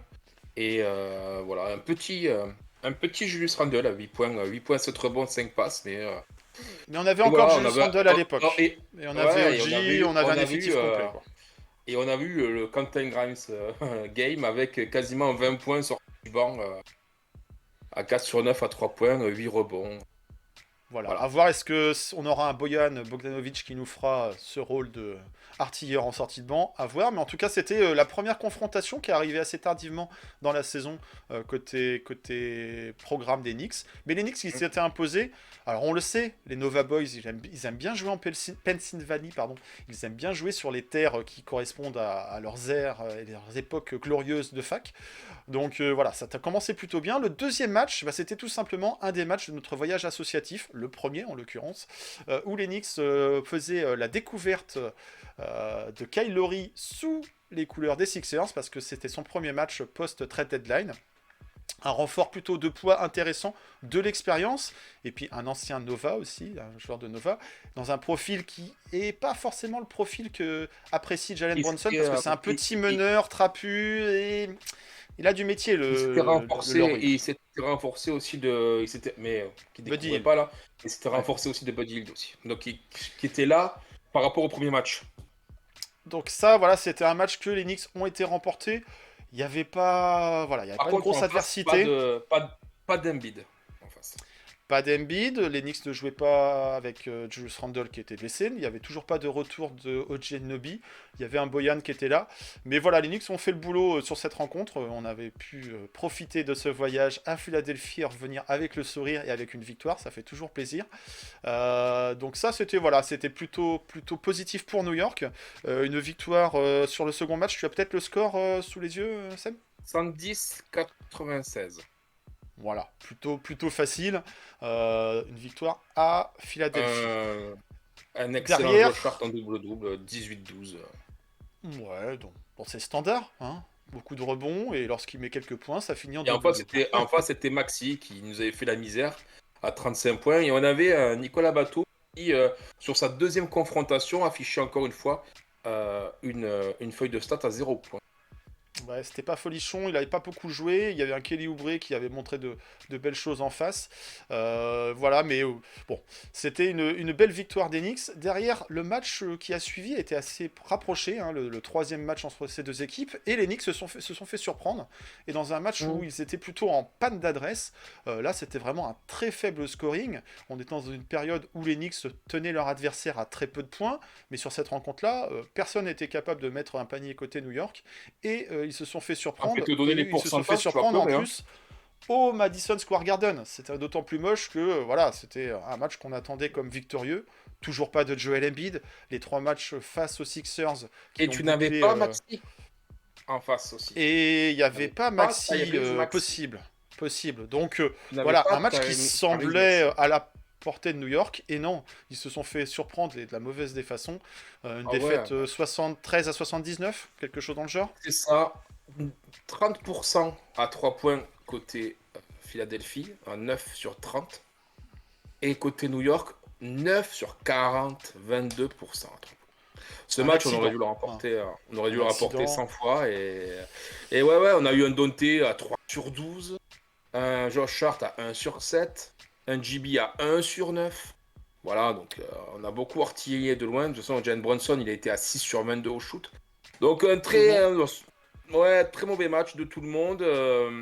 Voilà, 41, c'était enfin moins de 35 points marqués, enfin à peine 35 points marqués au début 32% au shoot. du troisième quart. Enfin 32% au voilà, shoot. on était sur des scores de pas des scores NBA en fait, quoi, tout simplement. Non, t'es sur Donc deux voilà, scores ça d'Euroleague. Ouais. c'est un match qui fait un peu de tâche, mais voilà, c'est la victoire des Sixers face aux Knicks cette saison. Et derrière, les Knicks se sont plutôt bien rattrapés quand ils ont retrouvé encore une nouvelle fois au Madison Square Garden. Et là, Encore une il y fois, avait sans Embiid. sans Embiid. Donc voilà, donc 3-1 sur cette saison. C'est pas forcément évident de se projeter sur la confrontation de playoff qui les attend, parce que les équipes se sont rarement affrontées à armes égales, et pas non plus avec les renforts de la trade deadline au complet. Donc voilà, on va relativiser cet avantage psychologique que les Knicks pourraient avoir maintenant que les playoffs vont débuter. Cette série, est-ce que Ils toi tu sont. la préfères à la Alors, série qui aurait déjà, pu les opposer face au Miami Heat? après, bon, moi, c'est sûr que émotionnellement, j'aurais préféré avoir le hit. Ouais, Parce pareil. que j'aurais aimé qu'on les pète. Bon, maintenant, on a Philadelphie. Bon, voilà. Bon, après, voilà. Donc, leur équipe, maintenant, au complet, du côté de Phila, ils ont deux blessés. Ils ont Robert Covington et un autre. Mais bon, c'est entre guillemets anecdotique, hein, puisque c'est pas non plus les plus grands joueurs. Leur équipe au complet, voilà quoi il faut se préparer. Donc ça va être donc Embiid, Harris dans la raquette, et avec autour un duo Kylori Maxi et Kelly Oubre en 3. Sur le banc, donc tu as Nico Batum, Paul Reed, Cameron Payne et Buddy Hield. Après, tu vois, hier soir, du côté tu vois, après hier soir, Kenyon Martin, Mo Bamba, tout ça, ça n'a pas joué. Donc là, on est sur une rotation à 9. Hier soir, bon voilà, tu as un Embiid à 23 points qui visiblement, j'ai pas trop vu le match, mais les stats sont un peu trompeuses. Mais bon, voilà. Là, tu vois 23 points, 15 rebonds, 5 passes. Ce qui m'a Il été score sur la fin, rapporté, quoi. c'est que c'était. Voilà. Et un Maxi à 19 points. Et puis c'est surtout, on a un Nico Batum à 20 points. Nico Batum a marqué 0 points sur les 4 confrontations contre les Knicks cette année. Alors, est-ce que là, ça sera le Batman ou est-ce que ça sera Robin? On va voir. Est-ce que Batman à Euh, Gotham ouais, ouais. voilà. Ou est-ce que ça va être le Joker? On va voir. Toi, un role-player. Donc, oui, ils ont une belle équipe. On a un Tyrese Maxi, on a un Tobias Harris qui me semble ne plus être le Tobias Harris de ces dernières saisons. Hier, tu vois, voilà, 9 rebonds, 9 points, 10 rebonds, mais visiblement un peu en deçà. Ça va être une équipe qui va nous poser des problèmes, surtout dans la peinture, mais on a du monde à lui envoyer à Forcément. Joël. On a Hartenstein, on a Mitchell Robinson qui est revenu, on a du Precious Achua, on a du Oji Anunoby. Je veux dire, on a quand même du monde qui peut s'altérer. Enfin, non mais tu vois, que quand il va y avoir, forcément, si à un moment donné, au niveau, pas des rotations, mais des switches, eh ben, à un moment donné, ben, tu Ouais. vois, si ça switch et que c'est Obi qui défend sur Embiid, il peut. Je veux dire, Embiid, enfin Oji, il peut. C'est quand même Oui, un il peut monstre sur physique. certaines séquences, effectivement. Voilà. Après, Ce que je veux dire on le par là, c'est que sait, ça sera pas lui Joel qui sera en Embiid, mission. il a tendance à avoir pas mal de fautes, pas mal de coups de sifflet, à se retrouver beaucoup au lancer franc. Donc c'est en ça Hier, où la gestion des 9. fautes va être un élément primordial au niveau des Hier, il a Knicks, eu quoi. 10 lancers francs. Hier, il a eu 10 lancers francs. Ça a été celui qui a eu le plus de lancers francs sur le match. Donc, Son il faut jeu, s'attendre son à, jeu, son jeu est axé entre autres il sur faut les s'attendre à contacts des coups et de sifflet. ouais. Voilà, il faut s'attendre à des coups de sifflet. Ça va être évidemment celui qui va être dominant du côté de Philadelphie, mais qui va tout de même être bien épaulé par Tyrese Maxey. Voilà ce que ont eux, un duo, voilà, un one-two punch qui va nous faire mal, contrairement à nous où, bon, on a Jalen Brunson, et puis derrière, on va avoir peut-être un Dante Game, un Hard Game, peut-être un petit McBride dans le petit banc qui d'un coup va prendre feu. Voilà, on va compter sur notre collectif, eux aussi en collectif, mais cependant, on n'a pas à rougir de leur équipe par rapport à la nôtre. Après, contrairement à la saison régulière, c'est que là, bon, on va affronter Embiid, on l'a pas trop joué. On l'a joué qu'une fois sur les 4 matchs et avec Julius. Donc en fait, on peut pas vraiment savoir qu'est-ce que ça va donner cette confrontation parce que Embiid finalement, on l'a pas trop jaugé. On l'a joué une fois, on a certes gagné, mais parce qu'aussi on marchait sur l'eau à cette époque-là. Qu'est-ce que les matchs auraient donné avec Embiid dans leur roster sur les 3 autres confrontations? Bon, on n'y est Difficile à pas. dire aujourd'hui. Ouais. Voilà, ça n'a pas existé, donc voilà. Maintenant, il est là. Il semble peut-être pas encore 100% de ses moyens, C'est ça. mais un mec qui n'est pas à 100% de ses moyens, c'est un mec en 23-15. Oui, et puis il reste avec un physique dominant aussi. Par contre, on sait aussi que Joel Embiid en playoff, parfois, il y a des petits bobos qui reviennent. Donc, Voilà. Mentalement, ça peut être friable aussi un petit peu, des fois aussi, si ça doit aller plus loin que sur le 6e match. Derrière, leur raquette, après Embiid, bah, c'est Paul Reed. Donc c'est pas non ouais, plus... ouais. c'est pas Qui non montre plus, de belles choses aussi par séquence, mais qui est Oui, pas non mais plus. Et puis il reste moins voilà. de temps de jeu derrière un Joel Embiid aussi, forcément. Donc, Forcément. exactement. Et puis là, oui, voilà, Joel Embiid, hier, ça a été 38 minutes. Mhm. Tu vois. Donc à Donc voir s'il arrive à évidemment, tu vas avoir... enchaîner les matchs. En playoff, on n'aura pas de back-to-back. Donc déjà, ça permet aussi de reposer un peu. Mm.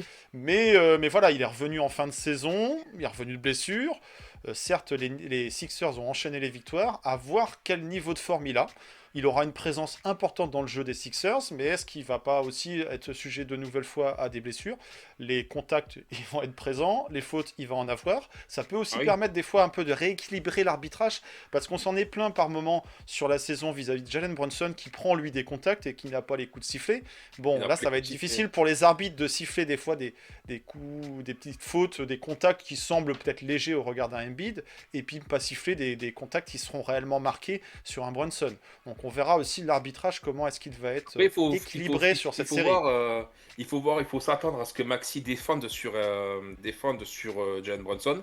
Parce que s'ils envoient Kyle Lowry, bon, c'est... Oh, Laurie peut, avec son profil qui est assez similaire Ouais, à JB, être quelque... ouais, maintenant, Moins maintenant, mais durant attention de 10 ne ans pas quand même. sous-estimer. Il faut se rappeler que le Kyle Lowry était au hit la saison dernière, et ils ont un peu essayé de mettre Mais des il y bâtons a dans les un an roues. qui est passé. Il y a Ouais, un an ouais. qui est passé. Hier sur le match, il finit donc à 3 sur 10, 1 sur 5. En 29 minutes. C'est pas l'option première, Évidemment, bien mais ce que je sûr. veux te dire par là, c'est que il a Il plus a du ses jambes dans métier. plus de 20 ans. Hein. Oui, il a du Non, bien métier, sûr. mais faut pas se dire, oh, mais, quand même, attends, si Laurie, c'est top 2 des bacs courtes. On va pas non plus se Non. mentir. Disons que je ne le Maxi est sous-estimerai pas. fort, Maxi Je est ne le fort, sous-estimerai pas. Maxi est All-Star. Le point noir entre les deux, c'est Kyle Lowry. Hein. Donc voilà. Oui, oui, oui, Cameron bien Payne, pour sûr. moi, est un meilleur défenseur que Kyle Lowry. Quoi. Donc, Les playoffs, c'est un autre jeu. Moi, je après, les personnes, sous-estimerai pas Kyle Lowry sur ses playoffs. Après, on va voir moi, je dis effectivement le niveau de juste que forme. s'ils envoient Lowry sur Brunson, pour moi, mais il le fera pas. Hein. Ils peuvent pas le faire. Pour moi, s'ils envoient Lowry sur Brunson, c'est mort. Il va se prendre 40 points. On va voir. Bon. Après, Bronson, de toute façon, sera l'option offensive numéro 1 New York. Donc, il aura les tickets shoot. Il va devoir marquer. Là-dessus, il n'y a rien à spoiler. Comme Joel Embiid sera l'option offensive numéro 1 côté Sixers. Après, on peut s'inquiéter des fois ou voir la santé de Embiid. Est-ce qu'elle va être vraiment. Est-ce qu'il va être au top de sa série ou pas? Oui, ils se sont qualifiés au détriment de Miami. S'il nous passe, il va monter en puissance et au fur et à mesure, ça va aller mieux. Mm. Pour l'instant, moi, j'estime qu'il va pas être encore à 100% de ses moyens. Mais Le problème avec il- Monsieur Embiid, l'international américain maintenant, euh, désormais, c'est que Néo, jusqu'à présent, il n'a jamais fait de campagne de playoff qui lui ont permis d'aller jusqu'en finale de conférence. Donc il y a une au certaine moins, forme de pression, d'attente. Il faut aussi et dire il a que 30 balais. Hein. il y a un changement de coach. c'est plus Doc Rivers, c'est Nick Nurse. Mm. Donc à voir ce que ça donne côté coaching aussi, le duel de coach avec Tom Thibodeau. Nick Nurse est aussi un coach qui utilise beaucoup ses joueurs, fait des rotations courtes. Donc tout ça, ce que ça nous donne. Euh, Ça va être une série qui Cette va être série accrochée. Hein. est ouverte. Est ouverte. Cette série est ouverte. Euh, C'est pas évidemment, parce nous, que on c'est se dit, un 2 on contre va un 7. gagner. Ouais. Voilà. Mais évidemment que nous, on se dit, on va gagner, tout ça. Mais comme tu dis déjà, c'est un faux 7. Ils ont perdu un bid très tôt dans la saison. Ils ne savaient même pas s'il allait pouvoir revenir. Finalement, il est là. Il est là. Il joue bien. En tout cas, il produit. C'est leur effectif au complet, c'est pas un effectif de 7ème. Tu vois, contrario au Miami Heat, qui eux ont eu quasiment leur équipe au complet toute la saison et finissent 8ème, eux ils ont eu un niveau de 8. Philadelphie, C'est un faux 7. C'est pas un c'est 7. un faux 7. Voilà, c'est Est-ce un que faux les 7. Knicks sont des réels 2? Ça, c'est encore une autre question. Ah ben, Mais les Knicks, est-ce que en tout Philadelphie. cas, est-ce que ce sont des réels 2? Ben, tu vois, regarde, si on se dit que eux, ils ont eu un gros blessé, ils ont chuté au classement. Nous, on a eu des gros blessés, mais on est resté là-haut au classement. On est resté toujours quand même dans le top 6. Donc, est-ce qu'on est un réel 2? 2, je sais pas. Top 4, c'est sûr. À voir. Bon, ma caméra est figée, mais c'est pas gênant. Vous nous entendez toujours? Mais top 4, oui, on t'entend.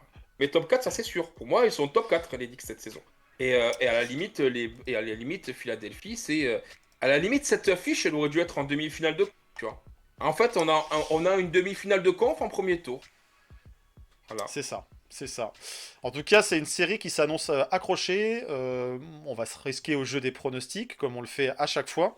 Et donc on est sur la partie du tableau de Milwaukee, Indiana. C'est-à-dire que le vainqueur de cette série, la série Knicks Sixers, affrontera le vainqueur de la série Bucks Indiana. Et on a du côté des Bucks, on a un Giannis qui est blessé aussi, avec pour l'instant pas de date de retour. Voilà. Tout à fait. Si il fallait définir un facteur X sur cette série, quel serait Le contrôle pour du toi rebond. le Le facteur X? contrôle des deuxièmes chances. Alors, j'allais parler en termes de joueurs, en termes est-ce Josh qu'un Hart. joueur pouvait être un facteur X dans une équipe et dans l'autre? Et toi, tu parlais d'un secteur qui est le rebond. On sait que c'est une des forces des Knicks sur cette saison régulière, qui a permis justement d'obtenir beaucoup de chances, beaucoup de secondes chances. Mitchell Robinson a été très longtemps un des meilleurs rebondeurs offensifs de la ligue, même quand il était blessé, c'est dire. On a vu Precious Achiuwa, on a vu Hartenstein aussi, et Josh Hart. Josh Hart, qui est le meilleur rebondeur sur les lignes Pour moi, c'est le arrière. facteur X. Pour toi, c'est le. Alors, au rebond Ouais. et donc Et au sens large. Et en face, ouais. Et en face, pour moi, c'est Nicolas Batum, le second. En face. D'accord. Le facteur Ok. X. Parce que Intéressant. Batum, en effet, quand il passe au travers des matchs, ben, ça se voit. Parce que c'est un homme qui peut produire sur plusieurs lignes. Et qui a quand même aussi. C'est un gros défenseur. Qui peut être un formidable free and D. Ceci dit, des fois, il a quand même les tirs ouverts. Et s'il ne les rentre pas, ben, tant mieux pour nous. Et Josh Hart, lui aussi, c'est notre glue guy côté Knicks qui sait tout faire sur un terrain, peut-être un peu moins meilleur tireur à 3 que Nicolas Batum, mais peut-être meilleur rebondeur. Donc ça s'équilibre. Et pour moi, voilà, pour moi, le compte de la seconde chance, le contrôle de la raquette, ne pas laisser Embiid rayonner, ça va être là, la chose la plus importante. Forcément, il va falloir tenir Embiid et il va falloir limiter ses accès au rebond. Ça va être un sacré chantier, un gros boulot. Toi, si tu parles de Josh Hart comme facteur X, moi je verrais bien un Dante DiVincenzo comme facteur X côté New York. Alors oui, il va falloir défendre dur sur Monsieur Embiid. Oui, il va falloir essayer de contrôler le rebond du mieux qu'on peut. Mais ça là-dessus, au regard de différents joueurs qu'on peut le passer en relais dessus, Je pense que les Knicks ont leur chance. Mais c'est Donte DiVincenzo. Cette saison, il s'est montré quand même très prolifique au scoring. Il a été très important en termes de ticket shoot de loin. Il a eu des belles soirées, des bons cartons offensifs en relais de Jalen Brunson. Et je me demande si, arrivé en playoff, est-ce qu'il va arriver à avoir ce rendement-là. Non pas qu'il va être ciblé par les défenses, mais voilà, on sait qu'on va avoir tout de suite des ballons un petit peu plus chauds, un peu plus de pression. Les joueurs, ça se trouvait.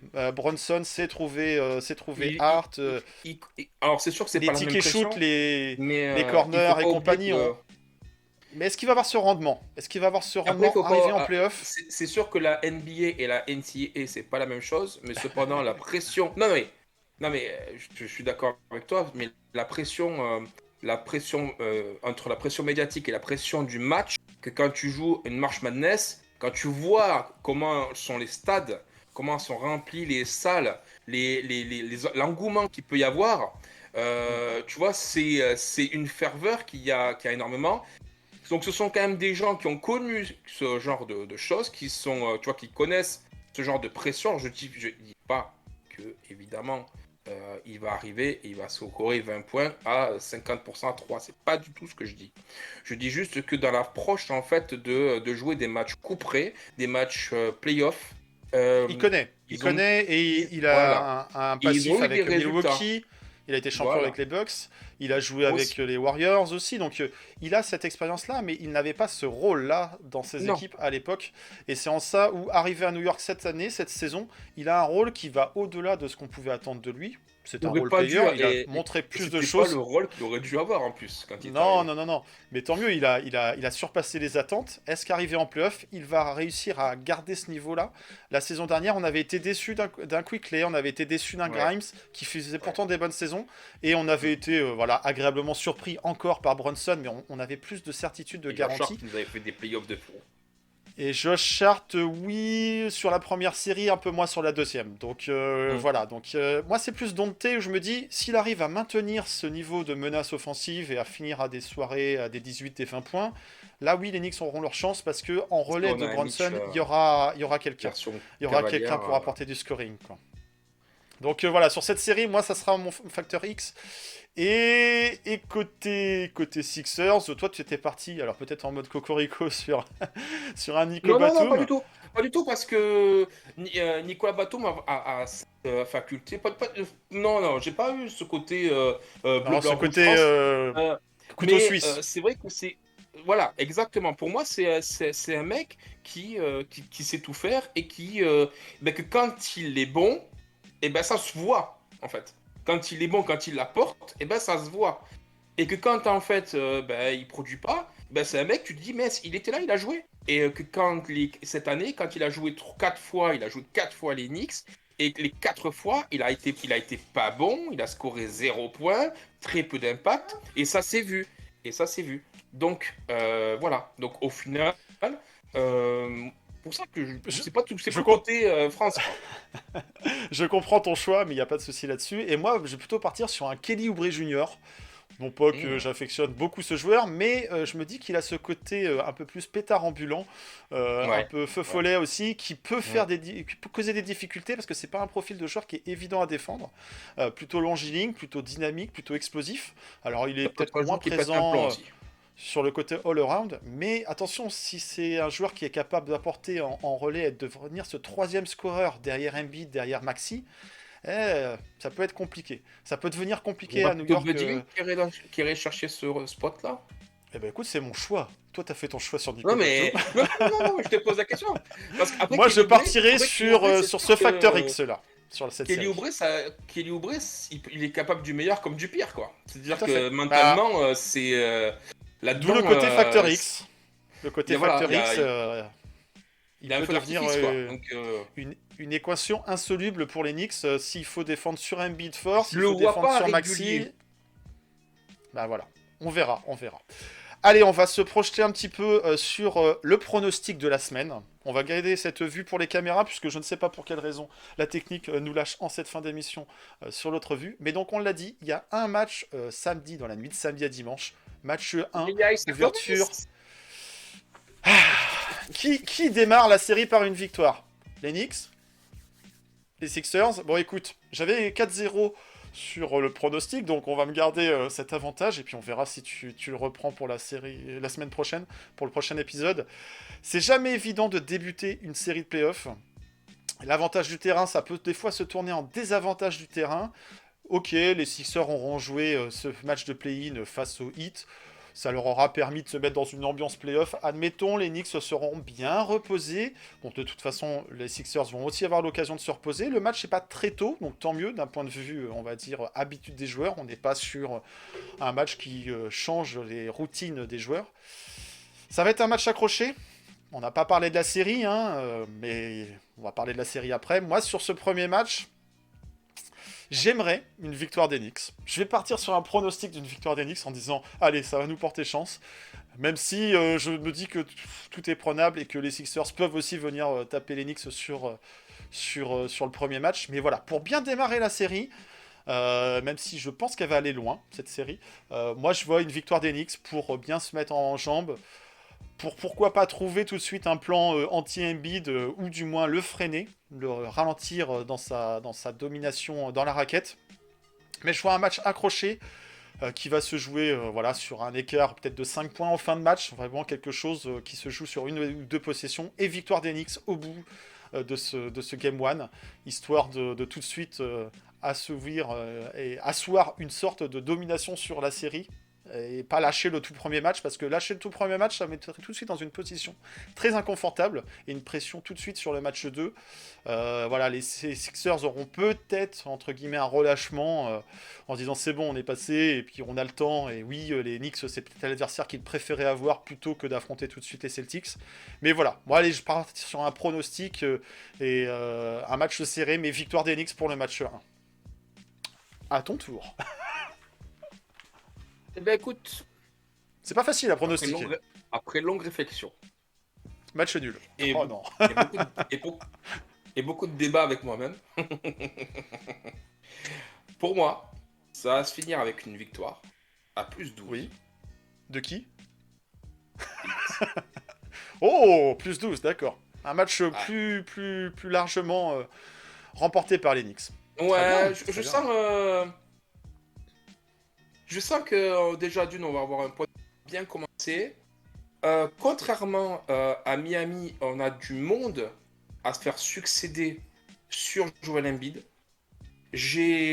On n'a pas parlé parce qu'il n'a pas fait partie de nos facteurs X. Et bien qu'il aurait pu, parce que j'étais à deux de dire lui. Hartenstein. Mais pour moi, l'apport de Mitchell Robinson va être hyper important. Alors, oui, il a eu un petit bout, mais ça va. Lui-même, il l'a dit, le coach a dit, tout va bien. Il sera là.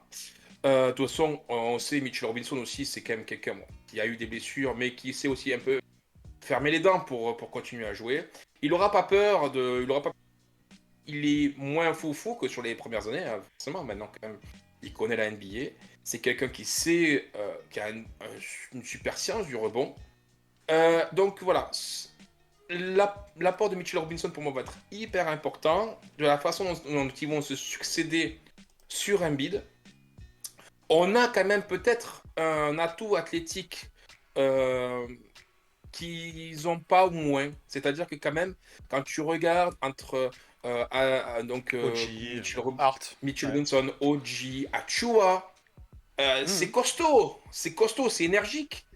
Tu vois, donc je me dis que on a quand même pas mal de joueurs qui peuvent les embêter dans la raquette et fatiguer le gros Embiid. Donc, et derrière, un Embiid fatigué ou un Embiid qui fait un peu plus de fautes, ben, c'est plus compliqué aussi pour eux parce qu'ils ils ont plus de personne derrière, enfin plus personne.